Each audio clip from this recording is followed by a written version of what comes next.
Today's daf is Pezayin. We're going to start from the Mishnah, which is in the middle of the Amud, which is where we left off yesterday. Amat tamayim she'overet b'chatzer en mimal'in heimena b'Shabbat. So this is talking about you have two chatzerot. I'm sorry, you have one chatzer this time, and there's amat tamayim. Amat tamayim means there's a stream of water that enters into the courtyard, perhaps under the wall or whatever it is, and maybe it flows out of the courtyard on the other side. The point is that it is. It itself comes from a source outside the courtyard. So it's traveling, the water that you would take is traveling from outside the courtyard on Shabbat into the courtyard. So that's why it says you can't draw water from it on Shabbat. Unless what you do is, on either side of this amat tamayim, this stream, which is inside, in other words, the part that's within the walls of the courtyard, you have to make a wall of 10 tefachim on either side of it. So it's a stream. So what you do is on the entrance side, where it comes into the courtyard, you will put a 10 tefach high wall, and then on the other side, where it exits the courtyard, you will put a 10 tefach high wall there as well. So water is okay. A long time ago. A while ago? You're right that we did talk about this issue with regard to picking water. I think when you're drinking water just out in a Reshut HaRabim because of the Tichum problem. But here we're talking not about the Tichum problem. Here we're just talking about the issue of it coming from outside the courtyard and inside the courtyard. I think that's the distinction. As opposed to a Tichum issue, which is that the water was, its Tichum is a million miles away and it came here on Shabbat.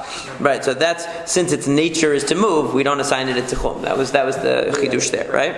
So, okay. So now, so you have to make these walls. Rabbi Yehuda Omer Kotel Shel Gaba Tidon Mishum Achitza. Now Rabbi Yehuda said this before too, a similar concept in the previous Mishnah, which is, you already have walls in the courtyard. These walls enclose the courtyard itself, so why can't they also enclose the stream? Why should the stream be any different than anything else in the courtyard? It's enclosed by the walls, right? So it should be as simple as that. Amar Rabbi Yehuda says, Maaseh be'ama shel Evel, there was a situation with the Ama, with the water stream in Evel, shayum imal'in mimena al pi zikenim b'Shabbat, that they would draw from it on Shabbat, al pi zikenim, in accordance with the instruction of the elders. Amrulo, they said to him, b'pnei shelo haya bakashiur, the only reason why they did that was because it wasn't large enough to be prohibited. The stream was too small. Rashi explains, Carmelit. Okay, that what is the problem here with this amat tamayim? The problem with this amat tamayim is that it's actually a karmelit, that it's actually not a reshut yachid, it's not a private domain, but it's the extension of what's called a karmelit, of a rabbinically prohibited domain from outside. So obe omek yud obe rochav daled. So it is that in order to be she'en mayim nasin reshut latzman bepachot me omek yud berochav daled. So the issue is that it doesn't have the measurement of a karmelit. The karmelit has to be 4 tefachim wide, and it has to be less than 10 tefachim deep, let's say, in order to qualify as a karmelit. Because if it's 4 wide and it's 10 deep, then it's already a private domain. Okay, so basically what they're saying is it was too small to be of concern. Since it was too small to be of concern, they didn't prohibit them from taking water from it on Shabbat. But had it been large enough to be of concern, then they would have prohibited it. They wouldn't have relied on the walls of the courtyard, which is what Rabbi Yehuda is implying. Rabbi Yehuda is implying that they relied on the walls of the courtyard to enclose the stream. They're saying that it's not true. It's just that this courtyard didn't qualify as a karmelit, and therefore it wasn't prohibited to begin with. So now the Gemara says, Tanu Rav Nada, the rabbis taught, Asula b'knisa v'lo asula b'yitzia. Asula b'yitzia v'lo asula b'knisa. En v'alinu hemena b'Shabbat. Ela im ken asula machita yud tefachim b'yitzia b'knisa. As we said before, you need to make at both ends of the stream a wall of 10 tefachim on the side where it comes into the courtyard, on the side where it exits the courtyard, in order to enclose it. And if you only did it on one side and not the other, that's not enough. Rabbi Yehuda Omer Kotel Shel Gaba Tidon Mishum Mechitza. You don't need to make walls. You have the walls of the courtyard already. That's what Rabbi Yehuda says. Amar Rabbi Yehuda says, that there was a situation with the amat tamayim, with the stream that went from Evel tetzipori v'ayu mimal'in mena b'Shabbat al pi hazekenim. This is just a rehashing of what we said in the Mishnah, but this is the Tosefta version, the expanded version. Okay, so we said that there was a stream that went from Evel to Tzipori, and they used to draw from it on Shabbat. Amrulo that said to Misham Raya, you're taking a Raya from there. The reason why they were allowed to take from that stream was because it was lacking dimension. In other words, it wasn't wide enough or it wasn't deep enough to be problematic. As Rashi explained, so either it wasn't deep enough to be a problem or it wasn't wide enough to be a problem. And that's why they considered it permitted to draw water without creating additional mechitzot. But if it is wide enough or deep enough to be problematic, then we would, in fact, be concerned. That's what the Chachamim are saying. Tani idach, we learned in another braita. If you have a stream that goes between chalonot, meaning to say that the window of your house opens to it, so it's next to your house, okay, as opposed to it being flowing through the courtyard, but your window actually opens to this body of water. So pachot mi gimel mishal shel deli umimale. Gimel en mishal shel deli umimale. If it's 3 tefachim, you cannot lower a bucket and draw water from it. If it's more than 3 tefachim, then you cannot. Right? So if it's less, you can. If it's more, you can't. We'll explain what this means in a second. According to Rabbi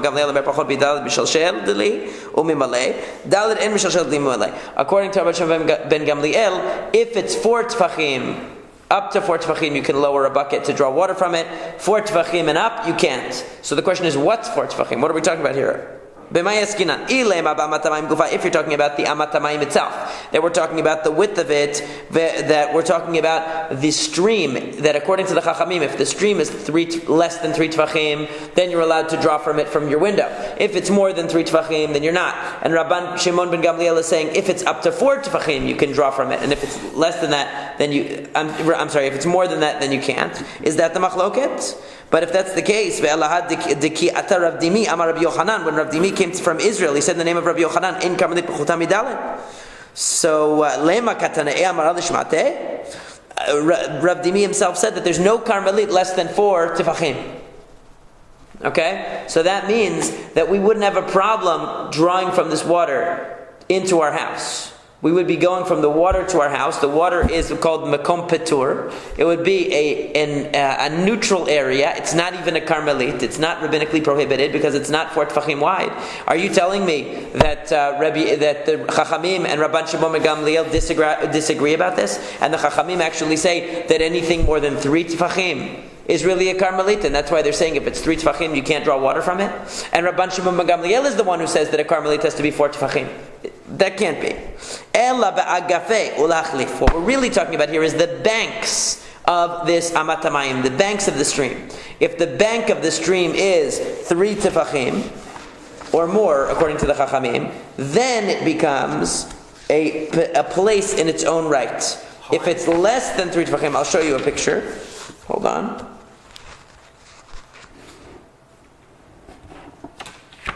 Let me see. No, we're talking about a protrusion, okay? Oh. If it protrudes 3 tefachim or more, then you have a problem. This is when it's less. Okay, so look, here it's less. So you have less than 3 tefachim in illustration number 307. It's less than 3 tefachim, this area here. So because it's less than 3 tefachim, therefore, that area is not significant. So what can you do? You can lower the bucket, rest it on this neutral area, then lower it from the neutral area into the Karmelit, this stream which is a Karmelit, draw water out of the Karmelit, put it on the neutral area again, and then pull it back up into your window. So in other words, since you never transferred directly from the Karmelit into your window, from a private domain to a Karmelit is not allowed, from a Karmelit to a private domain is not allowed, and from a Karmelit to a public domain is not allowed, from a public domain to a Karmelit is not allowed. But here you have sort of a purgatory, okay? You have an intermediate spot which has no status, it's less than 3 tefachim, and therefore you can use it so that there's no direct transfer. That's why it says ulachlif, to switch.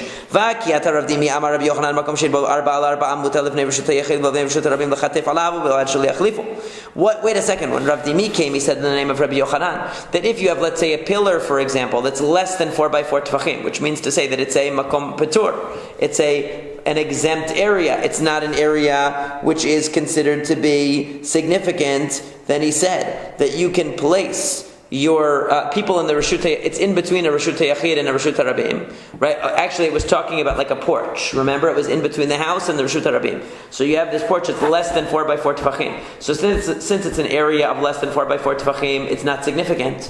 So it says the people in the Reshut Harabim can rest their bag on it. The people in the Reshut Yachid can rest their bag on it. The only thing is that they can't switch. Right? In other words, you can't play a trick and say, well, I'm going to take something from my house and put it on this area which is Makom Petur, and then the guy from the Reshut Harabim will take it into the Reshut Harabim. Is that the same thing? Right, so it sounds like the same thing. So it says you can't use this kind of a place, an intermediate place here. Okay? Now, there are a couple of Rashis here that are important about why technically these strategies would or wouldn't work. So for example, over here when we talk about the banks of the stream, okay, so he says that since we're dealing here, he says, "Diyesh b'amash shiur karmelit, v'chabish yesh la agafim givohim, umane lemeve hanach agafim makom petur, ki leid leurochav gimel." So he says that what you do is you lower it onto the banks. So he talks about how that would work. Okay?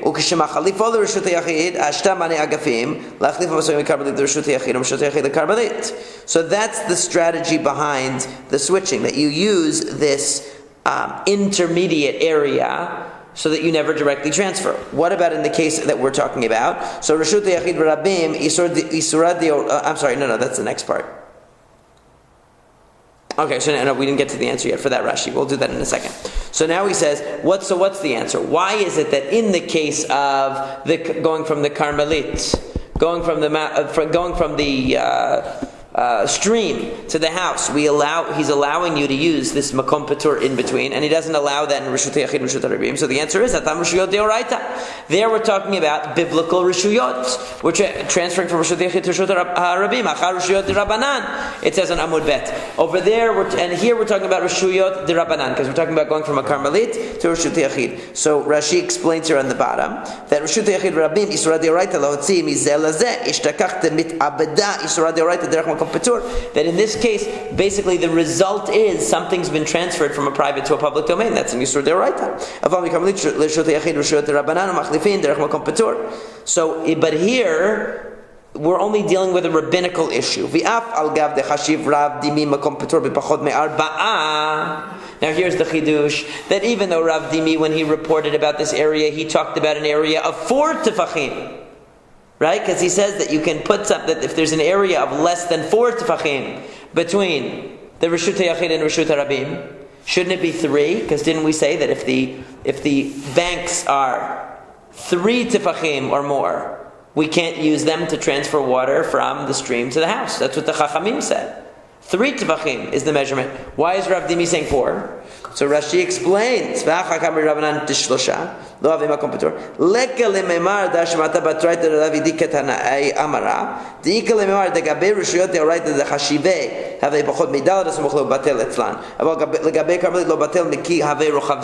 is an important point. So he says that a makom petur could be a relative concept. In other words, relative to a real Reshut HaYachid and Reshut HaRabim, which is Deoraita, there an area up to 4 tefachim is not considered significant and is still batel, it's still nullified relative to the private and public domain. Whereas, when you're dealing with rabbinic Reshuyot that are already of a lesser status, anything up to 3 tefachim is defined as a makom petur, and is capable of being nullified, so to speak, relative to what it's next to. That's how we define it, Rashi is saying. So that differentiation was instituted by the Chachamim. They didn't make such a high standard they made a lower standard or stricter standard for what's a makom petur relative to a Carmelit, because they'll just say it's part of the Carmelit then. Right. They're not going to say that it's a separate place. They'll say it's a Carmelit. If it's only 3 tefachim, now they could say it's a separate place. Once it's more than that, they'll just make it an extension of the Carmelit. In general, 4 tefachim is the definition of such. Generally, yeah. True. Here we're being more strict. That's the point. Here we're saying up to only 3 tefachim because it needs to be nullified relative to a Carmelit, so it has to be even smaller. Because apparently, according to Rashi, it's the adjacent Rishut that defines what a Makom Patur is. That's what he's saying. So if the adjacent Rishut is only a rabbinic domain, so then it has to be smaller to be insignificant. If the adjacent Rishut is a biblical domain, so it could be a little bit bigger. Right. That's what Rashi is saying. So now we go to Amud Bet, and Rabbi Yochanan b'Rishuyot Rabbanan Nami Amar. But didn't Rabbi Yochanan also say a similar halacha with regard to Rishuyot that were rabbinic? Because it says, as we said, Ditznanu said in the Mishnah, Kotel sheben shtei chatzerot gavoa yud tefachim v'rochav arba. We learned about this just last week, I think. That if you have a 10 tefach high wall between two chatzerot, which is 4 tefachim wide, me'arevin shenayim ve'en ma'arevin echad, they don't have the ability to be me'arev together. They cannot make an eruv together because they're separated by a wall that's 10 tefachim tall and 4 tefachim thick. However, if there were fruits on top of the wall, a person from Chatzer Aleph can go up onto the wall and eat. A person from Chatzer Bet can go up onto the wall and eat because it's a separate place. It's a separate Rishut HaYachid. It has 10 tefachim in height and it has 4 tefachim in thickness.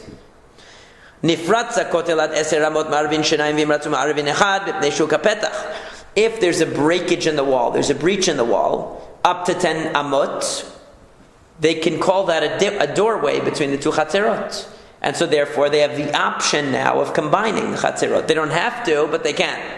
Yoter mikan, if it's nifratz, if it's broken, yoter mikan, more than 10 amot, then me'arvin echad and me'arvin shenayim. Now they have no choice but to join together. So you had 3 levels. Remember, if they're totally separate, they have a door between them, which means they have the option of merging or not merging, or they're totally contiguous with one another and they have to merge.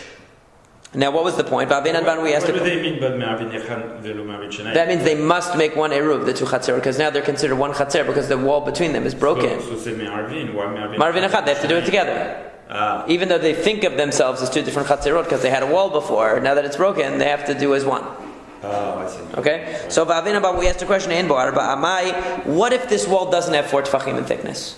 Right? We said that if it has 4 tefachim in thickness, so it's considered a separate domain. So a person from either chatzer can go up onto the wall and eat there. Right? What if it's less than 4 tefachim? Amar Rav said, Avir bet Rishuyot shaletet bo v'lo yaziz bo melo nima. We did this before, that according to Rav, it's considered controlled by both of the Rishuyot. And therefore, you can't move anything up there at all. You can't even, whatever's even up there now, you can't move. Because it's considered under the control of both chatzerot. And to move it even an inch is like moving it from one chatzer to the other. So you can't go up there and do anything because it's less than 4 tefachim. And Rabbi Yochanan says you can bring food from your chatzer and go up there. And the person from the other chatzer can also bring his food and go up there. So according to Rabbi Yochanan, it's more lenient. Because according to Rabbi Yochanan, not only can I go up onto the wall like I could if it were 4 tefachim thick, I can even bring my lunch from my house and go up onto the wall. And somebody from the other chatzer can bring his lunch and go up onto the wall, and it's no problem. As long as we don't bring anything down from the wall into our chatzer, we're good. In other words, I can't bring something up from my house onto the wall and then my friend from the next chatzer takes it over to his house. That we can't do. V'azda Rabbi Yochanan the Tameh, and Rabbi Yochanan was consistent with his reasoning. Dikiyata Rav Dimi Amar Rabbi Yochanan makom shein bo arba al arba mutar lefnei reshut harabim v'lefnei reshut hayachid lechatef alav o bilvad shelo yachlifu. And what did we say? We said that this is consistent with Rabbi Yochanan's question, with Rabbi Yochanan's position, that if you have an area of less than 4 by 4 tefachim in between a reshut hayachid and a reshut harabim, then the people from the reshut hayachid can put stuff down on it, and the people from the reshut harabim can also put stuff down on it, but they can't switch. You can't have somebody from the Reshut HaYachid put something down on it for the person in the Reshut HaRabim to take. You can't have somebody from the Reshut HaRabim put something down on it for somebody from the Reshut HaYachid to take. Okay? So what do you see from here? Does he so Rabbi Yochanan, in other words, in both cases is consistent. In the case where there's a Reshut HaRabim and a Reshut HaYachid, and in between them is a place less than 4 by 4 tefachim, he says you can put something there from either reshut, but you can't move it to the third reshut. Okay? And with regard to the courtyards, he says the same. Somebody from chatzer number 1 can take something and put it on the wall that's less than 4 tefachim wide, but you can't take it from that wall to the second chatzer. So whether it's from a rabbinic a rabbinically prohibited place to another rabbinically prohibited place, like from one courtyard to another, or it's from a biblically prohibited place to another biblically prohibited place, from the private domain to the public domain, he applies the same rule. You can't play games and put something from, in other words, if I can't transfer from A to C, then I cannot transfer to B in between so as to use a subterfuge and transfer it to C. You can't transfer from A to B at all, even if you don't. I can, because I can take from A to the Makom Patur. You can. You just can't do. But now I can't go from there to C and say, I moved from B to C. No, you didn't. You really moved from A to C. You just did a trick. Right, so and we see from here that it doesn't matter whether the A and C are biblical rishuyot or rabbinic. The point is, you can't use a way station in between to effectuate a transfer when the two destination points are prohibited. But I thought you could use subterfuge when it's rabbinic. Well, we see that we can't. I mean, we're seeing that Rabbi Yochanan saying no. So, but that was the question. That's the question. In other words, that's the question.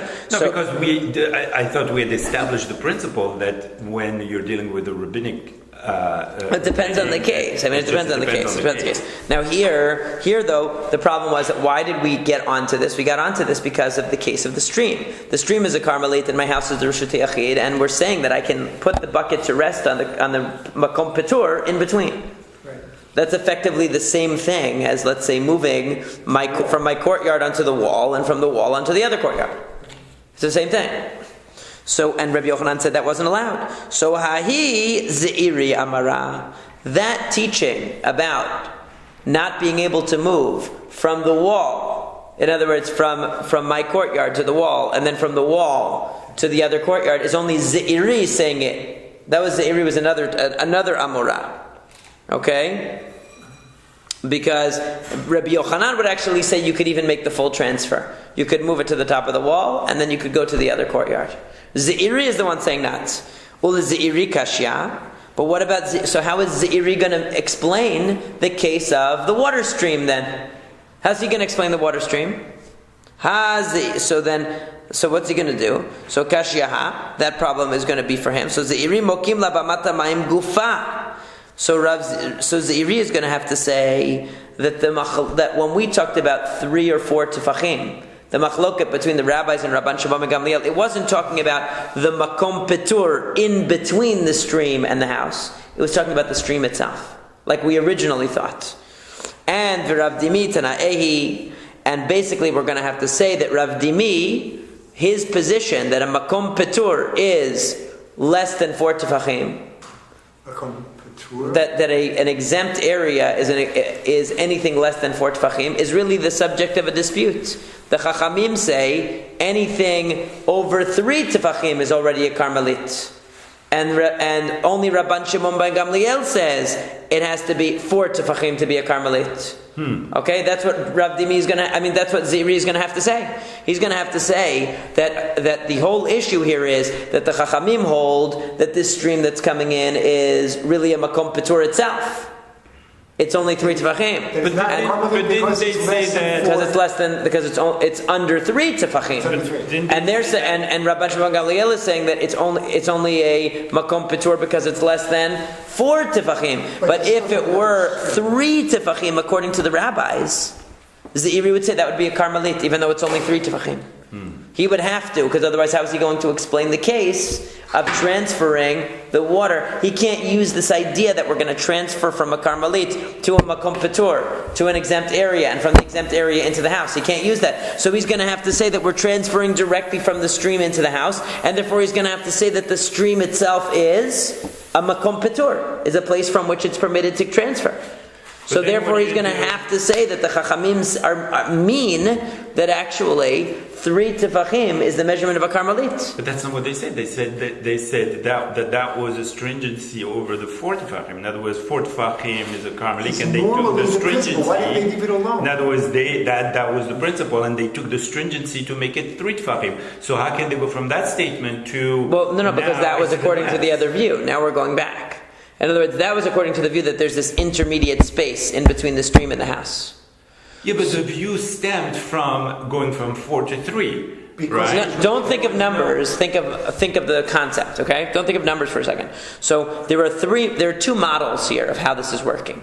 Either we're going directly from stream to house, and we have a machloket between Rabban Shimon ben Gamliel and the Chachamim regarding what width of stream you can transfer from, or we're going from stream to embankment to house. Okay. In which case the machloket is how large of an embankment is okay to serve as a way station in between the stream when the stream is definitely not allowed to be transferred from.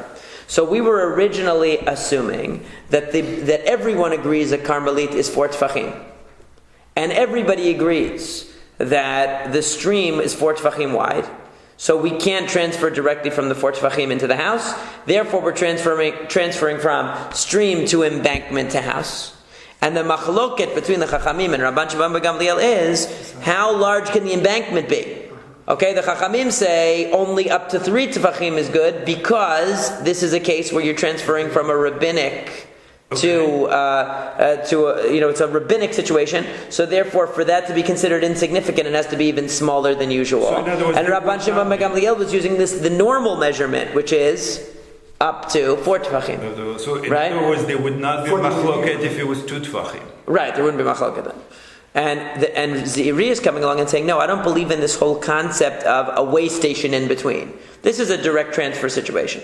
And therefore, the only thing they can be arguing about is what width of stream you're allowed to draw from, period. So therefore, according to the Chachamim, if a stream is more than 3 tefachim, or is 3 tefachim or more, you can't draw from it directly into your house. And according to Rabban Shimon ben Gamliel, up to 4 tefachim, you can. So why do they say that? Redefining. So Zeiri is obviously holding that according to the Chachamim, a Carmelite is only 3 tefachim, which is a novel idea, but that's what he must be holding. Also confusing and novel, because you would have to take every other sugya that we've seen in the entire Masekhet Shabbat and in this Masechet and turn it overboard, turn it upside down to work right. Okay, you would have to. But oftentimes, the truth is, oftentimes you'll have these outlying shitot yachid, like a dat yachid of someone in Shas, where they have some unconventional position. And if you were to think of how many issues they would have to relearn based on that position, it's overwhelming. It's overwhelming for us, but they must have worked it out. In their mind, they had worked it out. We just don't. We don't deal. Right? They knew everything. So they knew all the implications. So for us, we don't have to work through the implications because it's not halacha lema'aseh. For them, they probably worked it out right away. All right. So now, but the Gemara asks a different question. But you could see why the Gemara, by the way, was hesitant to follow this interpretation, precisely for the reason you're saying. Nobody wants to believe that there was ever a position that only 3 tefachim is a Carmelit, because it's such an unusual idea. Okay, now, Carmelit. Let's say that this stream, in fact, is narrow enough that it's makom patur. Okay? Let's say it's smaller than a Carmelit. Still, why isn't it chorei Carmelit? Chorei means the holes of a Carmelit, literally. In other words, if you have, let's say, a wall that runs alongside a Reshut HaRabim, so we say it's chorei Reshut HaRabim. Chorei Reshut HaRabim means that that wall is considered, the holes in that wall are considered an extension of the Reshut HaRabim, because they're adjacent to the Reshut HaRabim, they join the Reshut HaRabim, and people on the Reshut HaRabim use them. So too, we know that the stream at some point is thicker and then it narrows, or it's wider rather, and it narrows inside the courtyard. Why don't we say that still it's an extension of a Carmelit? So even though that piece itself is smaller than a Carmelit, this segment of the stream itself is narrower than a Carmelit. But the fact is, it's an extension of a Carmelit. So why is it not treated the same? So Abaye bar Avin and Rav Chanina bar Avin, the Amri Tarvayu. So Abaye bar Avin and Rav Chanina bar Avin both said, "En chorin the Carmelit." We don't have such a concept of an extension of a Carmelit. We look at each part of the Carmelit and its own merits. Any spot where it's narrower than 4 tefachim, we're not going to look at it as a Carmelit, an extension of a Carmelit.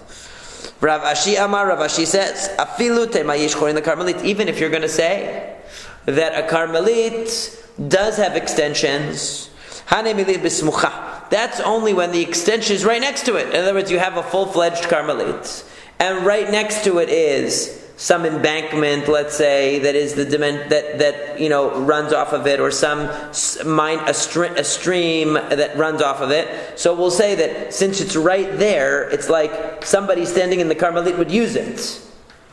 Okay, they're connected. However, if it's distant, we're in the courtyard. We don't even see the part that's a Carmelit. We're just seeing this very narrow segment of the stream, so we don't look at it as an extension of the Carmelit. If you were in the Carmelit and you saw this little extension, so then we could see why that would be an extension. But from our perspective, it's not. We're talking here about where we're far from the spot where it was actually a Carmelit. Okay, like this wall that adjoins, let's say, a Carmelit or a Reshut Harabim, where it's right there. Ravina says Kagon Davad la Nifke Apuma. Vazur Ravina Latamayu, Rav Shimon Gamliel Latame. So Ravina comes around and he says, you know what? I'm going to reverse and reject and untie and unravel the entire sugya and say that we are talking about something totally different here. We're not talking about the width of the stream, and we're not talking about an embankment in between the width and the stream. We're talking about Ravina was something different. Teacher.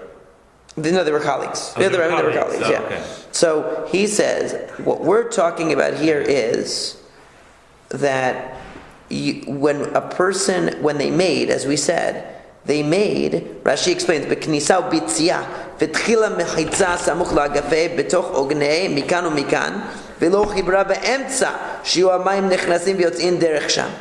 So what it means is like this, that we say in the Mishnah that what do you need in order to permit the stream? Drawing from a stream, you need to have mechitzot enclosing it on either end, right? You have to have something closing either end. So what's the halacha here? What is considered a mechitzah? Normally we say, if you have a space in between two things that's less than 3 tefachim, it's like it's closed. So the Chachamim, when they said pachot migimel, less than 3 is okay, more than 3 is not okay, what they meant was even if you put 2 boards and there's a gap of less than 3 in between them, it's considered closed. Why would you do that? Because you want the water to flow. It's a symbolic mechitzah. You want the water to flow. So you make a symbolic mechitzah that is with an opening of less than 3 tefachim, so halachically it's considered closed, even though the water is flowing through. And Rabban Gamliel, we know from elsewhere in Shas, in Masekhet Shabbat and Masekhet Eruvin, Rabban Shimon ben Gamliel holds that lavud is less than 4 tefachim. That's what he holds. So that makes perfect sense. It's consistent with everything else he says, actually. What Ravina does is the easiest answer. Because according to Rabban Shimon ben Gamliel, we know less than 4 tefachim is lavud. So according to him, you would make 2 boards next to each other with a space of 4 tefachim, less than 4 tefachim in between, to allow the water to flow, but it's still considered sealed. Less than 4 or less than 3? Less than 4 according to Rabban Shimon ben Gamliel. Less than 3 according to the Chachamim. So it's not any new idea, it's not any new chidush about a makom patur adjacent to a Carmelit. It's nothing new. It's their usual argument. Okay? And therefore, according to this, it works perfectly. Okay, now the new Mishnah says, "Gezuz trashi in lemala min hamayim in malin mena b'Shabbat el im ken asula mechitza gavoa 10 tefachim ben milmala ben milmata." Now we have halacha that we've learned before, that if you have a balcony or some kind of a flat board that extends from your Reshut HaYachid, your window, over amat hamayim, over the water, or over a body of water, and you want to fill from it, and the water we're assuming is a Carmelit, and you're in Reshut HaYachid. So what can you do? We know that you can enclose it, you can make a shaft hanging down. Here it's saying ben milmala ben milmata. You can even make an enclosure around you. In other words, like a balcony. Like a balcony around you, and now you're in a Reshut HaYachid. The Reshut HaYachid descends down infinitely, so you can make a hole in the balcony, and now you can draw water directly from underneath, and we consider like the whole thing is sealed up. Does it matter how high the bottom is from the water, or does apparently not? It doesn't. It's as long as it's a shaft that it goes down infinitely. Does the shaft have to be a certain? Yes. Yeah, 10 tefachim. 10 tefachim. Yeah, 10 tefachim. Then, okay. Yeah. וכן שתי גוזוז תראות זו למעלה מזו אסור לעליונה ולא אסור תחתונה שתיהן אסור עד שיערבו. We learned this before, that if you have these 2 balconies that are unevenly spaced, one is lower, one is higher, and the hole to get water out is in the upper one. So people would go up there to draw the water. That's where they have the shaft constructed, and it was constructed by the members of both of the courtyards, both of these houses. They combined together to construct them. So if you have over there on the higher one the water hole, since people from both structures use that platform to draw water, it's a shared space. And since they both are partners in it, it's a shared space. So therefore they have to make an eruv. If they didn't make an eruv, nobody can draw water from there on Shabbat. Because the space underneath that platform from which you're drawing the water is a shared space. And that's no good. It's like having a shared chatzir. Now the Gemara says, our Mishnah doesn't follow Chananya ben Akavya, which we learned about yesterday in the Daf.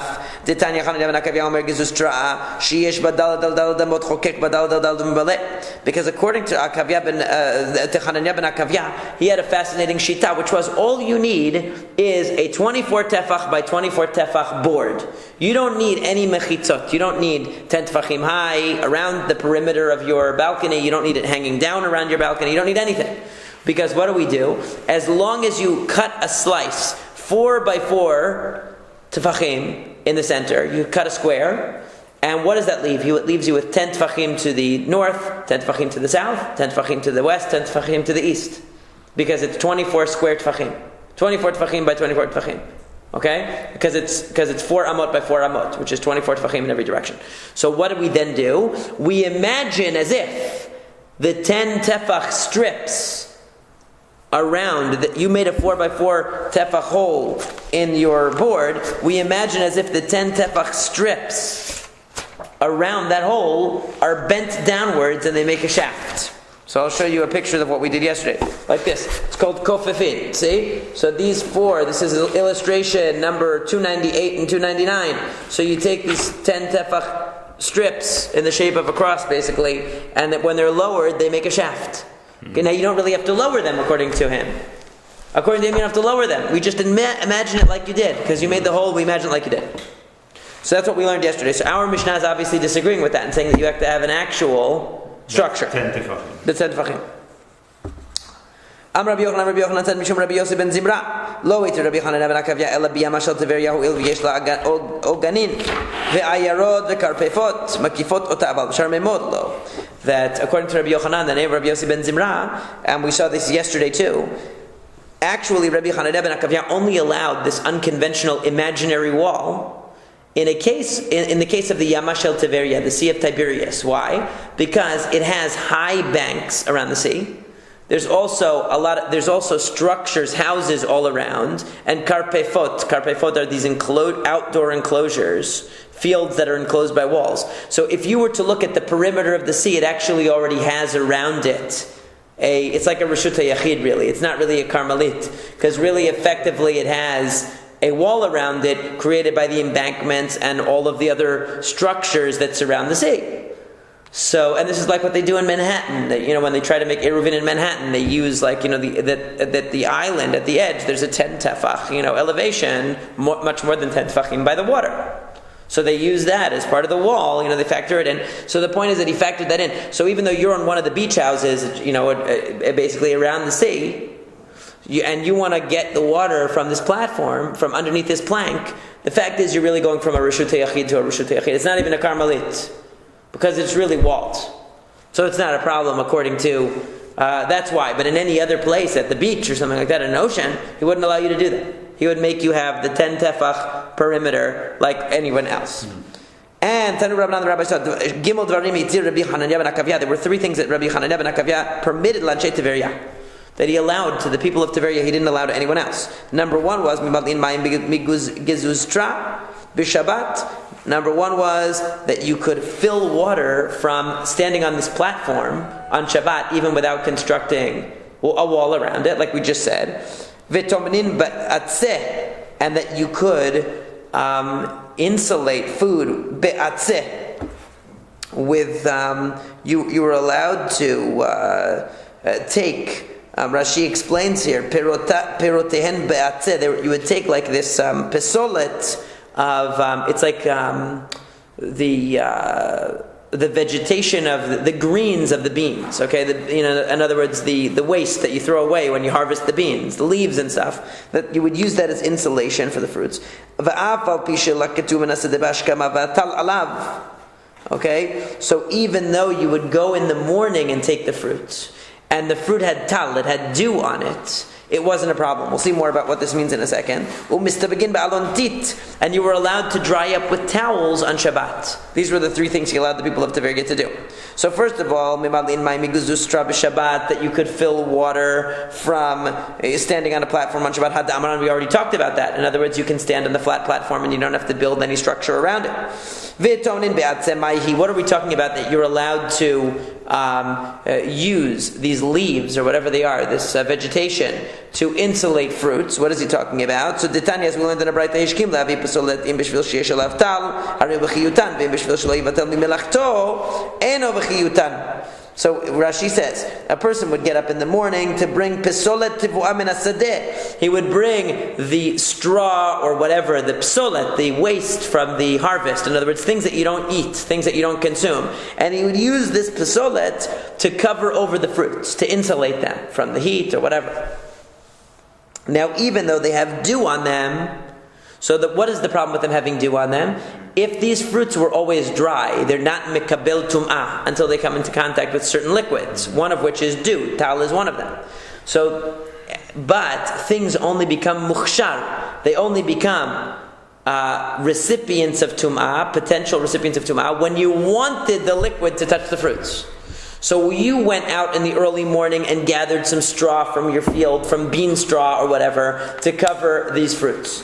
Did you go out in the morning because you wanted the tal? You wanted the liquidy moisture to be on the fruits because it would keep it fresher, like you know how you go to the supermarket and they spritz the fruit with the liquid? So is that why you went out early, so that you would have the dew on there to help keep your fruits fresh? If that's the case, that's bechiyutan. That qualifies for wanting the liquid, and therefore it will make your fruits capable now of being mikabel tum'ah. However, if the only reason you went early in the morning was not because you wanted the dew, but was because you need to get to work early, and so therefore you want to insulate your fruits early in the morning before you go out to work, so you didn't really want the dew. That wasn't your intention.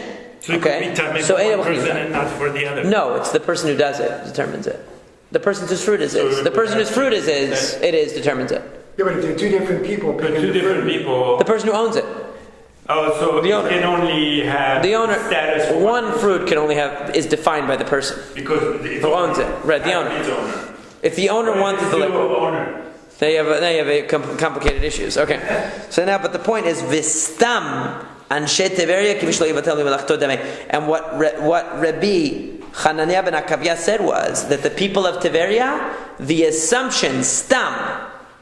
Okay, what we assume about a person in Tiberia is that the reason why they brought the straw early in the morning was to get out to work early, not because they wanted the dew on their fruits. And so therefore he said, don't worry, no problem using the straw early in the morning with the dew on it, because that's not the reason you're bringing it.